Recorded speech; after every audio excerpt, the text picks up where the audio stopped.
Hi everyone, my name's Daniel Cook. I am the singing chef. Today we're going to be making a beautiful Italian classic spaghetti carbonara using fresh eggs, pecorino romano and smoked pancetta. Stay tuned for this classic Italian dish. I love it, you're going to love it. Let's get on with it. Let's cook.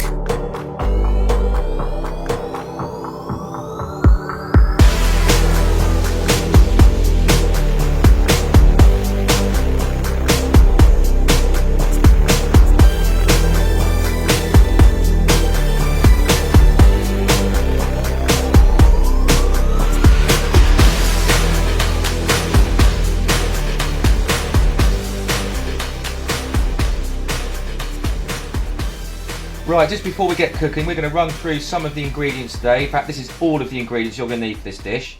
Okay, so we're going to use some really good high quality dry pasta. There is some really good labels out there. Go for the more expensive one. It's way worth it because the finished result will be way better.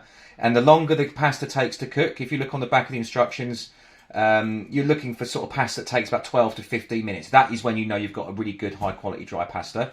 We're using pancetta. Right, this is smoked pancetta. You can use bacon. People do use bacon, but I highly recommend pancetta. It's way more authentic. The proper authentic meat for this dish is actually guanciale, which is again a very, very smoky pork, which you can seldomly get here in the UK unless you go to a really high quality deli. We've got some parsley, which we're going to use just to finish off. Some breadcrumbs, I'll explain them later. And I have got a really good recipe for those breadcrumbs, by the way, which will be in another video.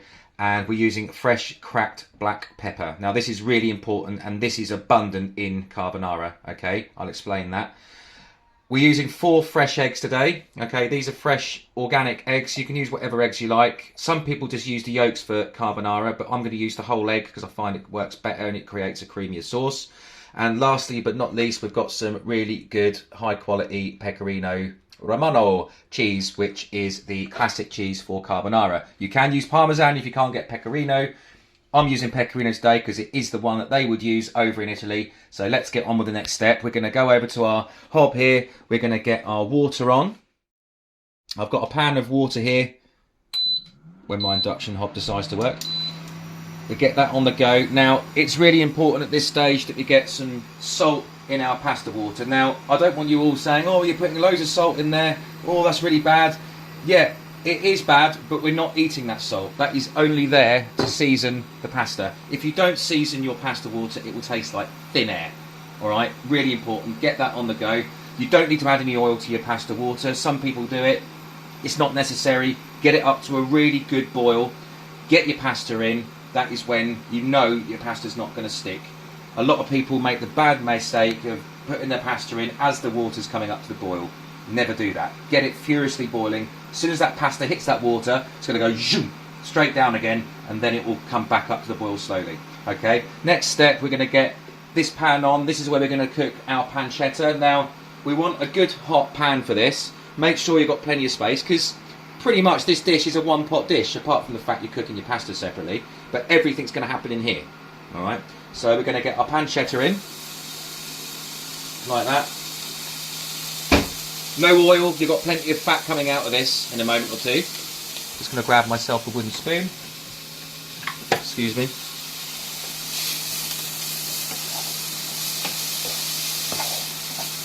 Give that a good stir around in there.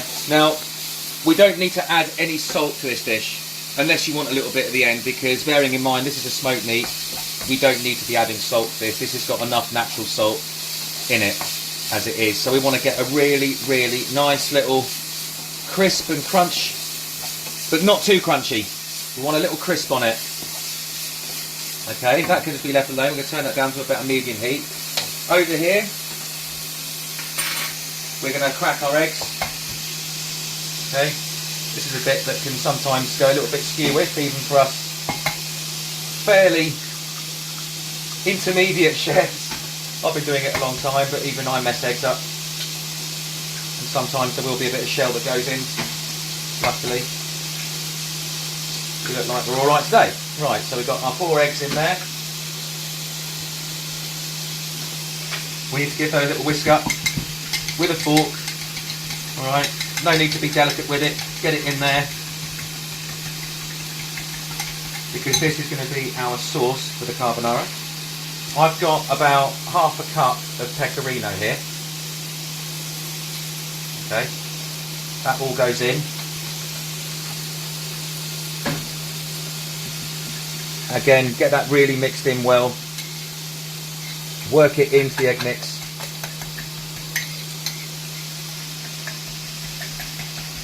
And it's really important that we season this egg mix with some really good freshly cracked black pepper. Now, you're thinking at home, I'm putting a lot in there.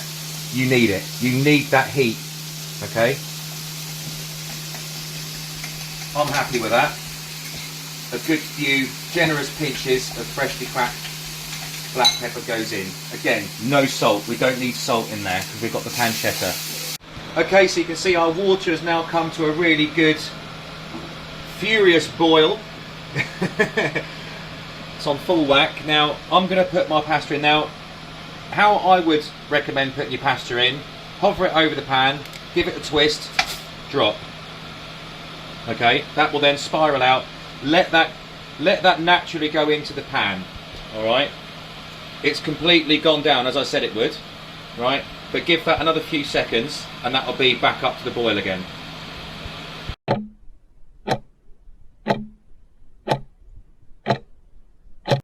Okay, so our pasta is pretty much there now. It's been on the hob for about 10 minutes. We're at a nice sort of al dente stage, so you don't want it crunchy, but you don't want it too soft either. I'm going to turn that off because it's driving me up the wall. So we come over to the sink, we're going to drain our pasta.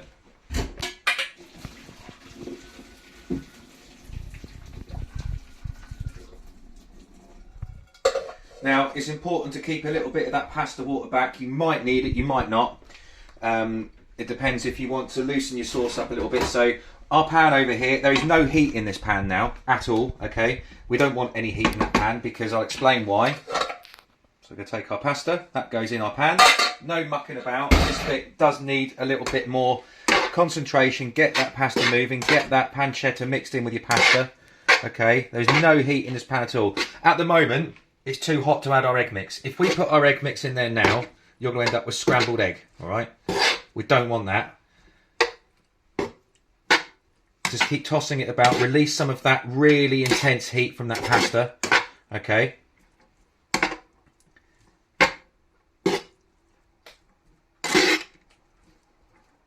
Now we're at a good stage to get our egg mix in there. And that just needs to go all in like that. No mucking about.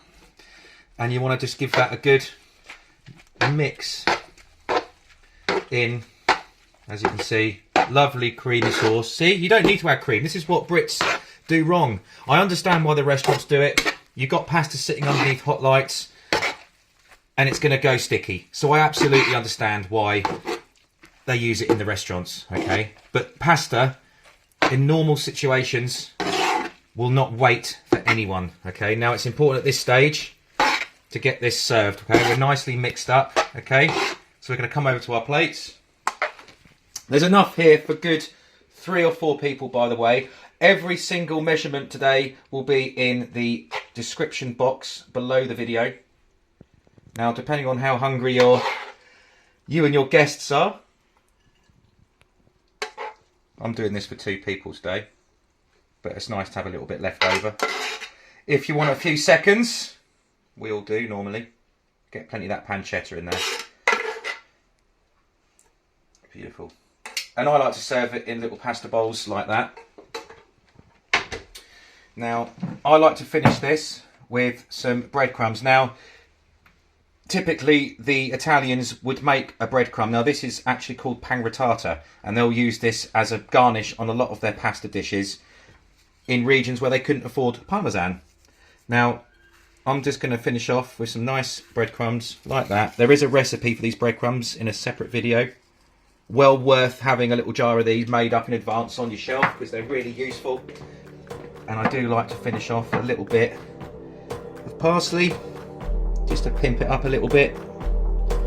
And lastly but not least, a little drizzle of fresh extra virgin olive oil.